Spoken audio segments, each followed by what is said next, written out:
Hello friends, welcome back to my channel. So friends, आज की video में हम CMA intermediate paper number 7 that is direct and indirect tax के बारे में डिस्कस करेंगे। सो फ्रेंड्स, अगर आप लोगों ने अभी तक अपनी रिवीजन स्टार्ट नहीं करी है सो ये वीडियो आप लोगों के लिए हेल्पफुल होगी, क्योंकि आज की वीडियो में हम इस सब्जेक्ट के study sequence, total number of days to complete the revision and important topics के बारे में डिस्कस करेंगे। So let's start the video. So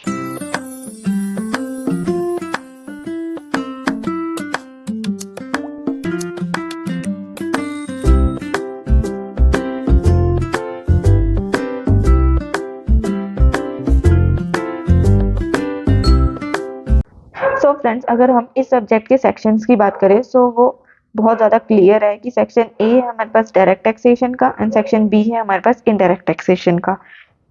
so friends, as you all know, अगर ये सिलेबस 2016 होता सो डायरेक्ट टैक्सेशन को हम अपने ग्रुप 1 के पेपर नंबर 7 में पढ़ रहे होते एंड सेक्शन बी जो कि इनडायरेक्ट टैक्सेशन है उसको हम ग्रुप 2 के पेपर 11 में पढ़ रहे होते। लेकिन सिलेबस 2022 में इन दोनों ही सब्जेक्ट को कंबाइन करके एक सब्जेक्ट बना दिया है जो कि ग्रुप 1 में पेपर नंबर 7 की तरह है।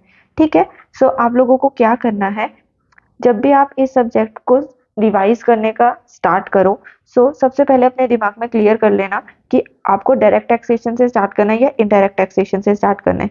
जो भी आपको इजी लग रहा है, जो आपको ज़्यादा अच्छे से आता है, आप उसको पहले कंप्लीट कर दो। ठीक है, इस सब्जेक्ट में मैंने दोनों ही सेक्शंस को इक्वल डेज इसलिए दिए क्योंकि दोनों की इक्वल वेटेज है। अगर आप लोगों को डायरेक्ट टैक्सेशन ज़्यादा अच्छे से आता है तो आप उसको 8 डेज में कंप्लीट कर दो और दूसरे सेक्शन को 12 डेज में कंप्लीट कर दो। और अगर आपको इनडायरेक्ट टैक्सेशन अच्छे से आता है तो आप उसको 8 डेज में या 7 डेज में कंप्लीट कर दो और बाकी का जितना टाइम बच रहा है वो आप डायरेक्ट टैक्सेशन में लगा दो। ठीक है, तो टाइम वेस्ट नहीं करना है, टाइम को इस तरीके से यूटिलाइज करना है कि आप उससे बेस्ट आउटपुट लेके आ सको। ठीक है, अगर अब हम सेक्शन ए की बात करें डायरेक्ट टैक्सेशन की, यहाँ पे मैंने 10 डेज अलॉट करे हैं जिसमें आपको 1 या 2 दिन के अंदर अंदर अपना basis of income tax complete करना है, जिससे हमारे पास एमसीक्यूज या ऑब्जेक्टिव टाइप क्वेश्चंस बनते हैं। बस इस पे ज़्यादा दिमाग लगाने की या ज़्यादा इसमें टाइम वेस्ट करने की ज़रूरत नहीं है। बस आपको आपके कॉन्सेप्ट्स क्लियर होने चाहिए कि हमारा पर्टिकुलर चीज़ हमें क्या बोल रहा है, इसका क्या क्या कॉन्सिक्वेंसेज है, इसके क्या क्या प्रोविजंस है, इसके क्या क्या टैक्स लॉज है, ये सब आपको पता होना चाहिए। ठीक है, देन सबसे मेन जो इस सेक्शन में हमारे पास टॉपिक है वो है हेड्स ऑफ इनकम, जो एक प्रैक्टिकल टॉपिक है। इसमें आपको नहीं पता, इसमें बहुत कुछ है पढ़ने के लिए, इसलिए इसमें आप मैक्सिमम टू मैक्सिमम 8 डेज लगा सकते हो इस पूरे टॉपिक को कवर करने के लिए। ठीक है, देन उसके बाद आपको total income and tax liability of individual and HUF में आपको ये आप टॉपिक आपको 1 दिन के अंदर अंदर कवर करना पड़ेगा, क्योंकि यहाँ पे भी आपको प्रैक्टिकल और एमसीक्यूज मिलेंगे, पर प्रैक्टिकल जो भी होगा वो बहुत ज़्यादा लेंथी नहीं होगा, मतलब 4 to 6 मार्क्स के अराउंड होगा, उससे ज़्यादा नहीं होगा। आपको क्या करना है, डायरेक्ट टैक्सेशन में सबसे इम्पोर्टेंट हेड्स ऑफ इनकम को ज़्यादा से ज़्यादा टाइम देना है एंड बाकी 2 जो टॉपिक्स हैं उनको टाइम देना है, बट इस तरीके से देना है कि आप उसको अच्छे से प्रिपेयर कर लो और ज़्यादा टाइम भी ना लगे उन टॉपिक्स में। ठीक है, देन उसके बाद अगर हम सेक्शन बी की बात करें सेक्शन बी है हमारे पास इनडायरेक्ट टैक्सेशन का, जिसमें कॉन्सेप्ट ऑफ इनडायरेक्ट टैक्सेस भी हमारे पास थ्योरेटिकल या ऑब्जेक्टिव टाइप क्वेश्चंस बनते हैं। यहाँ से कोई ज़्यादा टॉपिक्स नहीं बनते, यहाँ पे आप इसको 1 दिन दे सकते हो। देन उसके बाद अगर हम goods and service tax laws, जो भी जीएसटी लॉज है उसके बारे में बात करें इस सेक्शन में भी आपको पता लग रहा होगा कौन सा टॉपिक सबसे ज़्यादा इम्पोर्टेंट है।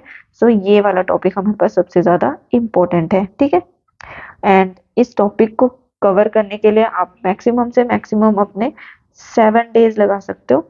ठीक है, क्योंकि जीएसटी के बारे में भी हम पढ़ते ही रहते हैं, हमें पता होता है। और जीएसटी में आपको किस तरीके से प्रिपेयर करना है, उसके प्रैक्टिकल एक्सपेक्ट को देखना है और उससे क्या क्या केस स्टडीज बन सकती है, इन दोनों ही पॉइंट से आपको क्या करना है, अपना ये जीएसटी वाला जो है वो सेक्शन कंप्लीट करना है। ठीक है, देन उसके बाद हमारे पास कस्टम एक्ट।